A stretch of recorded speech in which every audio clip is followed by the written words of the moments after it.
Hello everyone, I'm DW and welcome back to Orcs Must Die. Today we are taking on Finale, which is the last level in the game. Well, the last level in the main campaign, and it is, oh man, this can be incredibly difficult, especially for new players.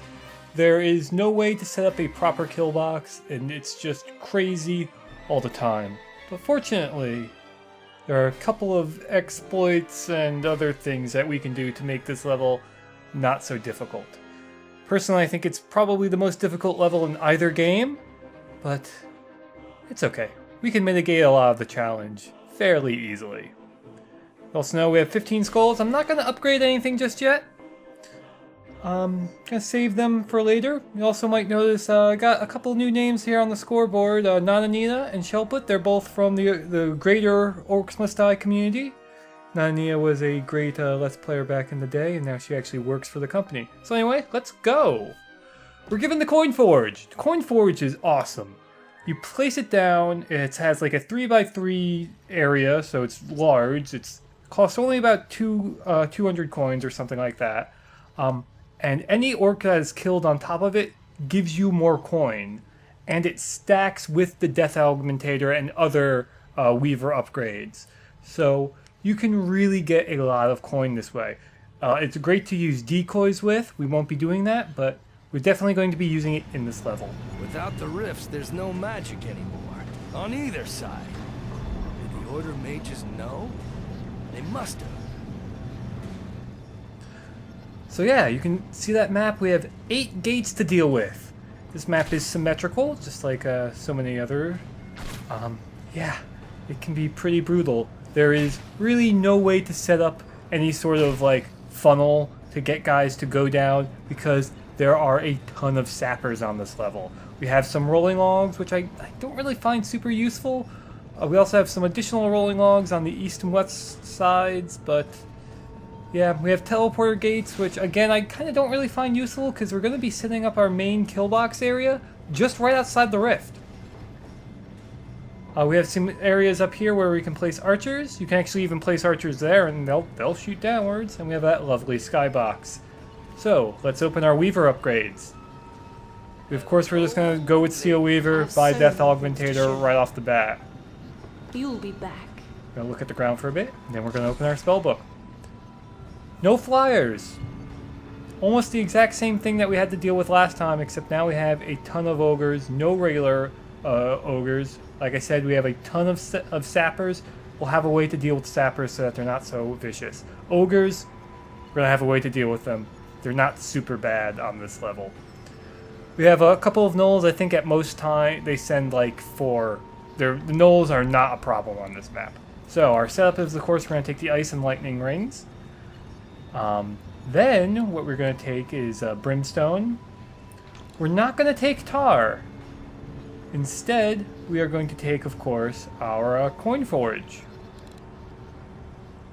We're also not going to take arrow walls or grinders or any wall trap whatsoever.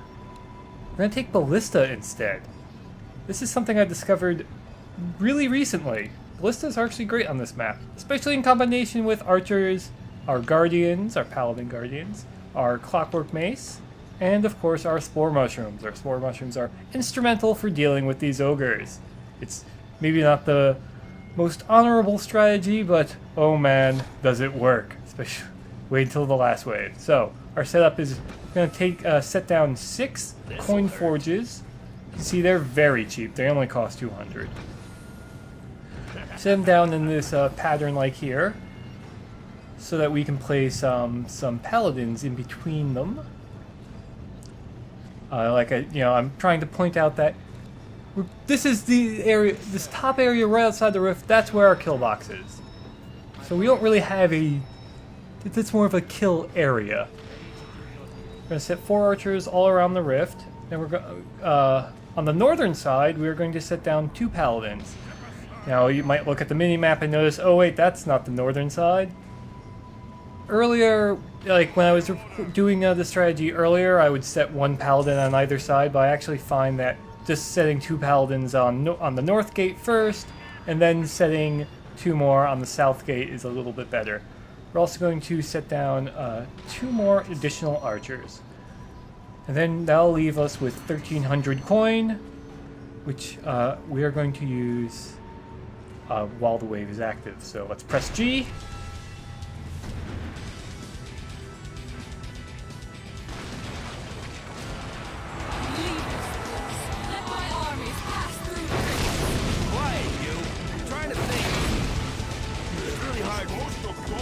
So this is the main way we are going to deal with ogres. Now on this wave, they're only going to be coming out of this north gate, so we don't have to worry too much about like, you know, chasing down guys. But you will see that they do sort of fan out through those side tunnels and come up from multiple staircases. Now we want to try and kill these guys on the coin forge. You can tell when they're on it because they'll get a little blue glow. And there, you can see they get... That's 40 coins from an orc that would normally give you 15. So, yeah. Coin forge is pretty rad. Yeah, I believe it just doubles the coins that they would normally drop. So I assume the formula is it stacks on the death augmentator and then the other bonuses and then doubles it. So we're going to get our last 2 paladins down. That's all the paladins we're gonna get.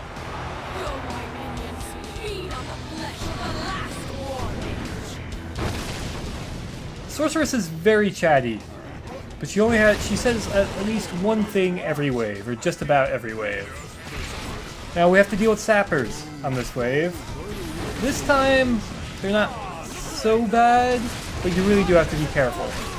See that one archer knocked down because I was not paying enough attention. In later waves, we're going to have a better way of dealing with them, but for right now, we just kind of have to, you know, group them together and shoot them like you would normally deal with sappers. Sappers in this game are a lot more exploitable than they are in the next game. And it's interesting how orcs will aggro to you instead of just running for the rift, even if they're literally right next to it. Sit down. Rest of our archers. That's pretty much all the archers we're going to get down there. I don't know why I did not buy Guardian armor there. I think... Yeah, alright. Thank you, Sorceress. Anyway, like I was saying, I think I just sort of forgot to press the button or something, because I should have bought Guardian armor. It's not that big of a deal, but... yeah. So what I'm trying to do here is just sort of weaken the horde as they come, you know, to it. So I take some pressure off the paladin guardians because you don't want anybody to get through. And those swing maces will certainly help. Unfortunately, on the north and south ends, we can't put them over our coin forges, but on the east and west ends, we can. I'm sure if you move the coin forges around, you can probably fit them so that you can get swing maces over everything. Maybe not.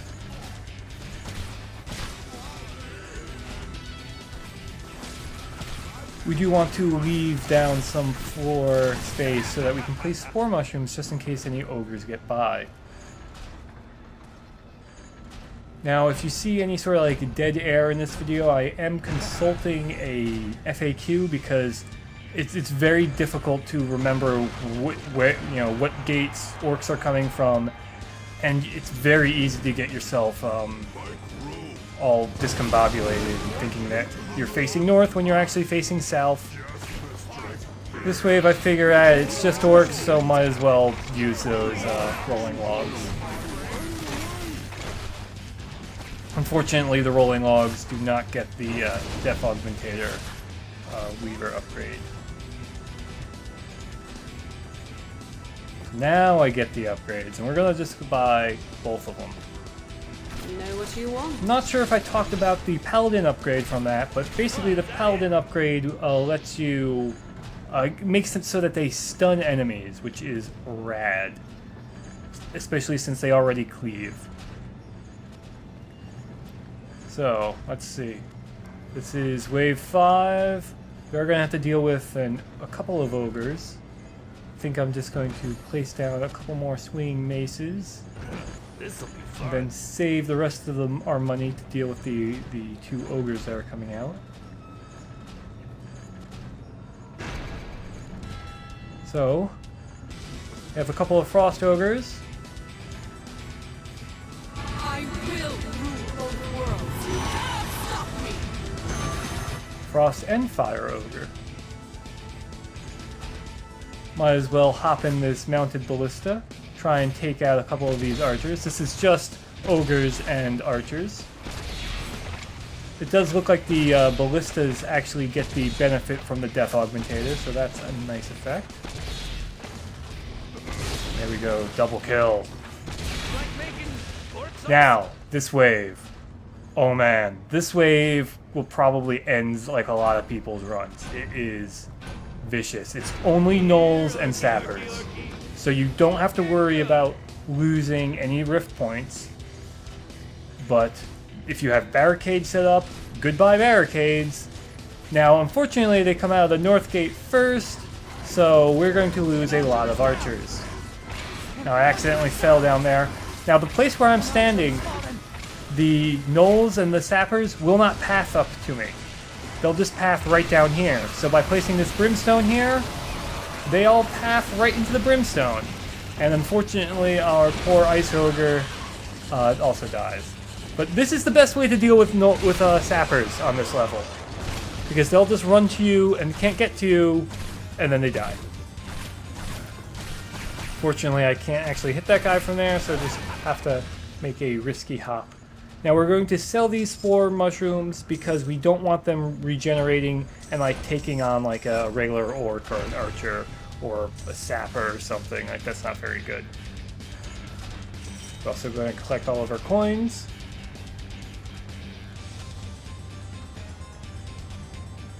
We're going to place down some ballista. I said earlier that ballista are completely useless in this game, and admittedly I was wrong. On this level, ballista are really great for being backup to your archers, especially when you lose a whole bunch of them like I did. Fortunately, these orcs are not smart enough to just run directly into the rift. But yeah, so ballista are pretty rad, and I love the sound that they make. It's something that you'll hear a lot if you ever play Orcs Must Die Unchained, because ballista are totally rad in that game. But they are equally rad in this game, but, you know, they're just... Archers are generally more powerful. Fortunately, in this game, they don't count... A ballista don't count towards the Guardian limit. In the second game, they do. I'm going to get some archers set up on either side here. That'll basically protect them from knolls and sappers. And they'll actually cover a lot more ground. And I was trying to lure that knoll over somewhere, but I don't know, whatever. It's just knolls and I think archers on this level. I'm sorry, crossbowmen. They're not archers. Crossbow's not an arch. No. Archery? Yeah, I can speak English sometimes.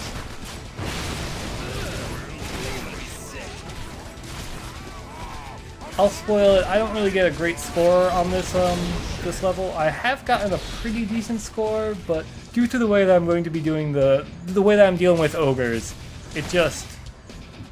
This is not a high score method. So this is our last break. I'm looking around. Look at all the money we have. So much money. So I'm going to spend this break sitting down some archers because, you know, we gotta reach that guardian limit.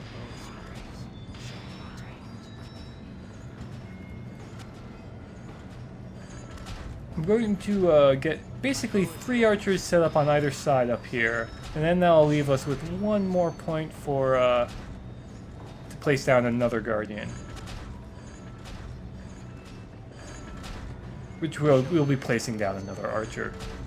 Not there. I actually really like to get them in this little alcove here, because for some reason enemies don't aggro to there, and we're at the guardian limit. I believe paladins actually cost more points to the guardian limit, because I've done this map before and had placed 8 paladins and could not place nearly as many archers. Like, it wasn't... Ooh, here's a good I'm pretty sure, like, each paladin costs like maybe 2 points towards it instead of 1 point. I'm not 100% sure on that. So we still have 7,000 coins. Might as well place down a couple of these ballista. Ballista actually here will have a long enough range to hit orcs on the bottom of the stairs. I forgot to sell that that spore mushroom, and we have armored ogres coming in. Also, we have a ton of dialogue, so hopefully you can make it out. Right now. The old man showed me how. He said he never actually do it right this way. It's like the end of everything. That's gonna leave a mark.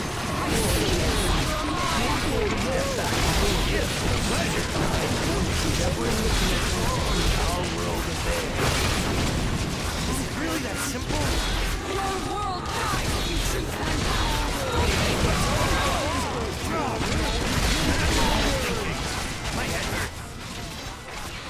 So yeah, the War Mage's plan is apparently just to step back through the rifts and close them all. Supposedly, that's really easy. Kind of surprising that they would make their, you know, destroy all magic spell easy for anybody to do, but I guess it sort of makes sense.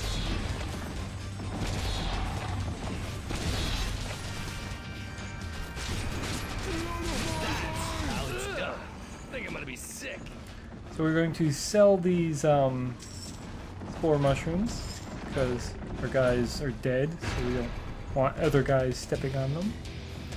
And this is level 10, so I decided to put down some brimstone. Again, we have more sappers coming through, and this wave is, I think, sappers, and there might be a couple ogres coming in as well. It might just be sappers, I forget. But we know how to deal with sappers.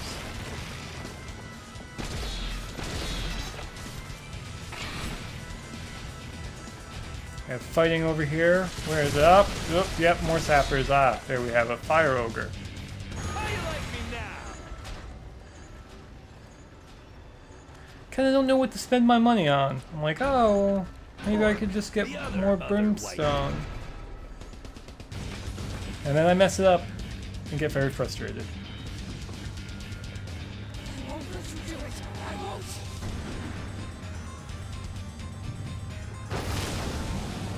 So, there should be an ogre coming somewhere. Where are they?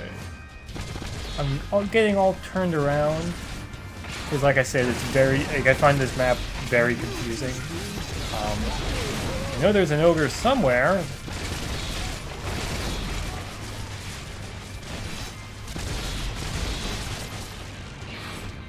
There he is. So we're gonna kite him over here. We don't have to worry about them anymore, but oh wait, there's another ogre coming up from the other side. And we're just going to let our guardian deal with him. And all of our archers.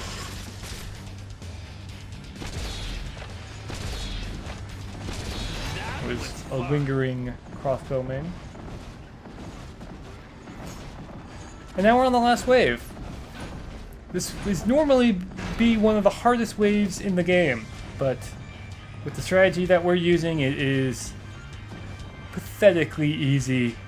But this is super cheap. Like, this is not a respectable way to complete this level, but I don't care. It works. And dealing with 8 ogres, 4 of which are armored, is not my idea of a good time. Especially since we can't have a effective kill box. So you have to remember, spore mushrooms will just basically be a one-hit kill. This guy almost gets by, but there we have it. That's victory. That's all you have to do for the last wave if you don't want to actually deal with those ogres. You can take them down. You can use the, the rolling logs to take them down. You're not going to get a good score if you just use spore mushrooms, but that's okay. That's fine, because look, we crushed the par time. That's important. We got our 5 skulls. If we look at our leaderboard, we got 92k. We still beat Nanania and Shellput. So, yeah, we win. That's it. That's the last level of Orcs Must Die, at least for the main campaign. there's still DLC. We still have the cutscene that's going to be coming up soon. And yeah, I mean, I don't know. I really like this game. I hope you enjoyed it. But yeah, the DLC levels are interesting. They're kind of hit or miss. Yeah, so here's the cutscene. Every war mage in the Order knew, of course. To stop the Horde forever, the rifts must be closed. It's a simple thing. Step back through and seal all the rifts behind him with a gesture and a thought. A spell even the most dim-witted of us could manage. When the rifts close, the magic dies. Of course, that means no more mind-controlled orcs and ogres. But it also means no more fortresses strengthened by magic. No more summoned rain clouds when the droughts come. No more village spells to help heal the sick. Without magic, the world beyond the rift changes. But our world changes too, and not necessarily for the better. It took courage to make that choice. Courage that only one member of the Order had in the end. Either courage, or a particular brand of stubborn stupidity. I have to say, I really like the way the place at the end puts the world. Like it's sort of bittersweet, but it makes it so that you don't have they wouldn't have to deal with a sequel if they maybe didn't get a sequel. Anyway, by beating the game, we unlock Nightmare mode. I'm not going to go through every single level on Nightmare. I might do like 1 or 2. The difference of Nightmare mode is that some of the waves are different, and you don't get break waves. That's pretty much it. Anyway, I've been DW. Thank you for watching.